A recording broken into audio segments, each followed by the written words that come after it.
본 영상은 유튜브 채널 KRTV 뉴스에서 제작하였으며 도움이 되셨다면 좋아요와 구독하기를 눌러주세요.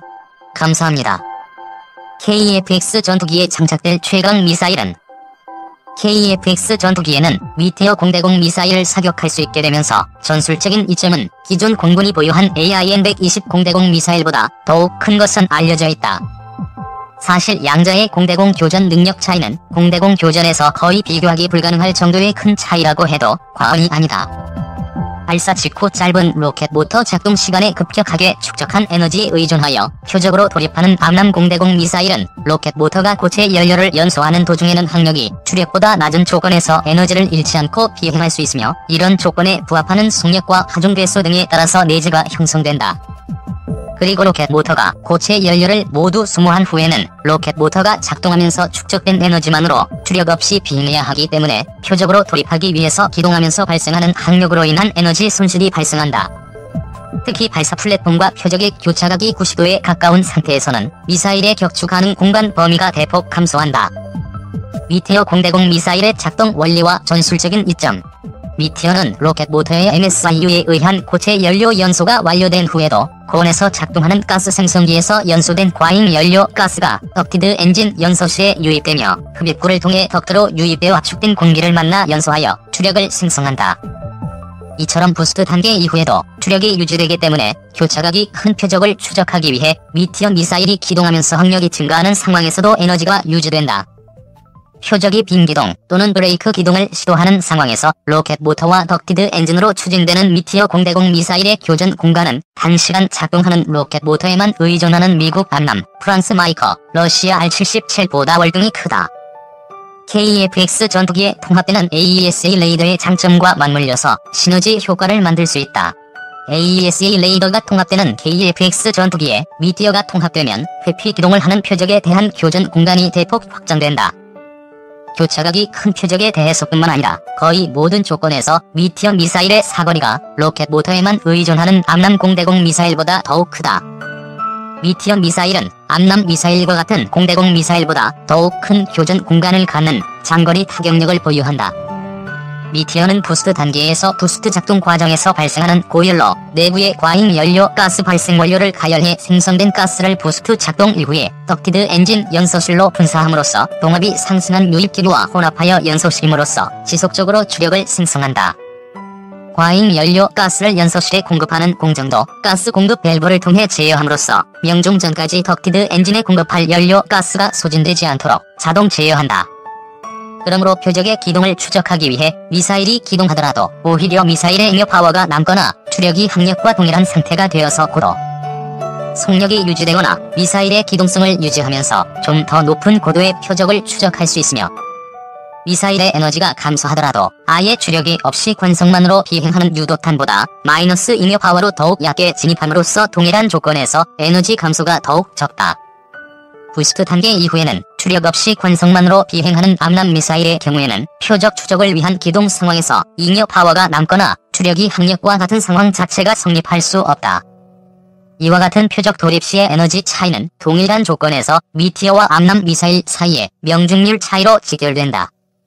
KF-X 장거리 공대지 미사일 개발 방식 뒷말.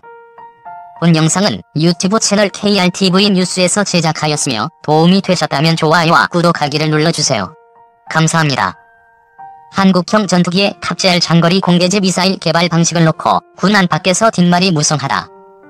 1일 군에 따르면 방위사업청은 현재 국방과학연구소 주관으로 진행되는 KF-X 탑재용 장거리 공대지 미사일 개발 방식을 민간업체가 주도하는 쪽으로 변경한 것으로 알려졌다.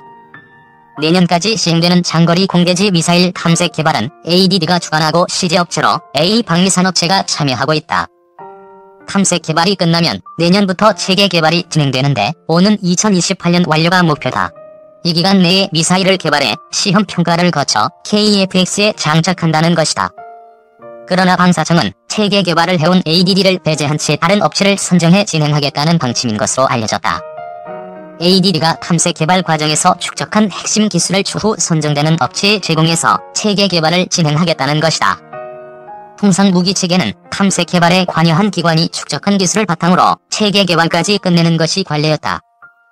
추후 체계 개발에 참여할 업체가 ADD에서 제공한 핵심 기술을 바탕으로 개발을 완성할 수는 있다.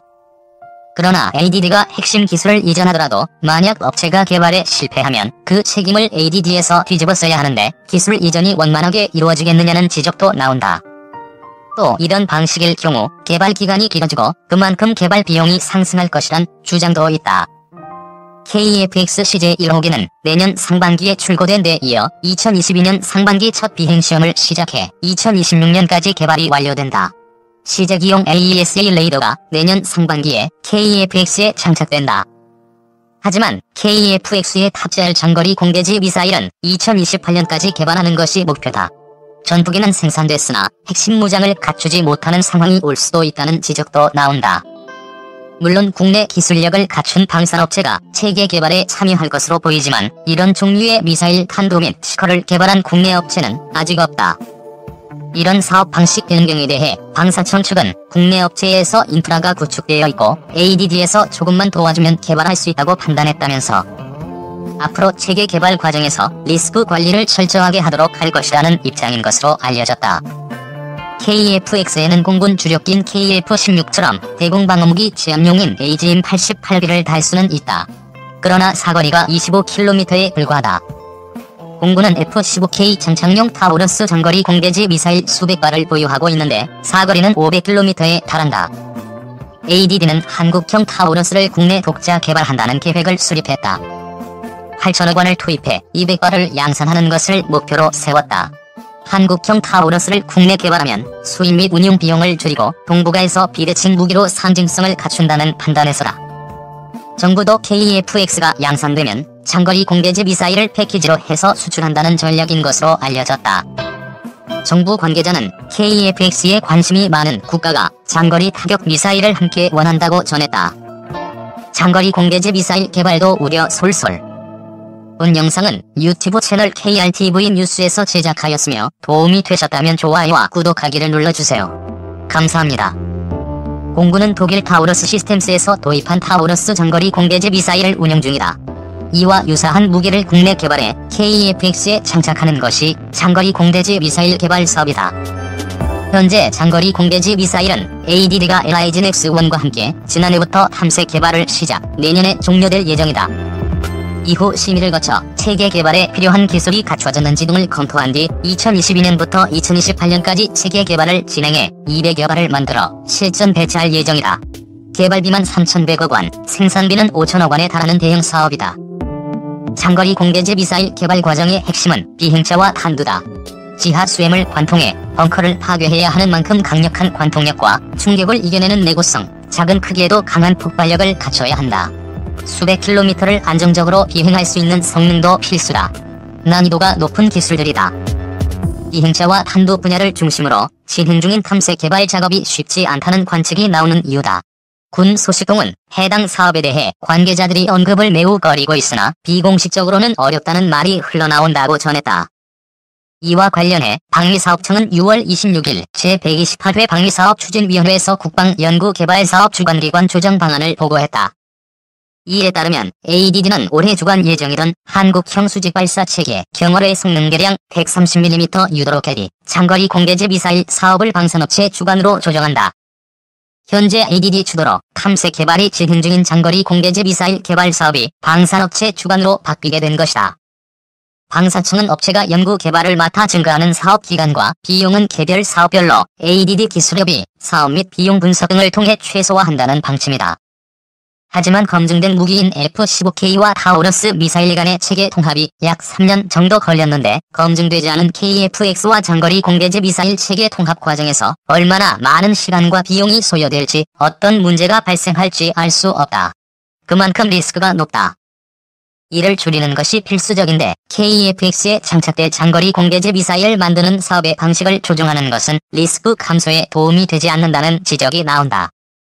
북한 핵미사일 위협 해소가 최우선인 상황에서 전략무기 개발 리스크 증대는 군의 전시작전 통제권 전환 능력 확보에도 좋지 않은 영향을 미친다. 일각에서는 장기적 관점에서의 사업 추진 필요성을 제기한다. F4와 F5의 노후화를 감안해 KEFX 생산 초기에는 공군 F-15K에서 사용하는 타우러스 미사일을 탑재.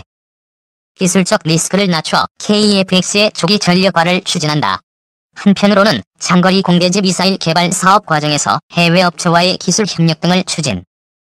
기술적 신뢰성을 확보한 뒤 KF-X 후기 생산 물량과 체계 통합을 하거나 차후 성능 개량 시체계 통합을 진행하는 것이다.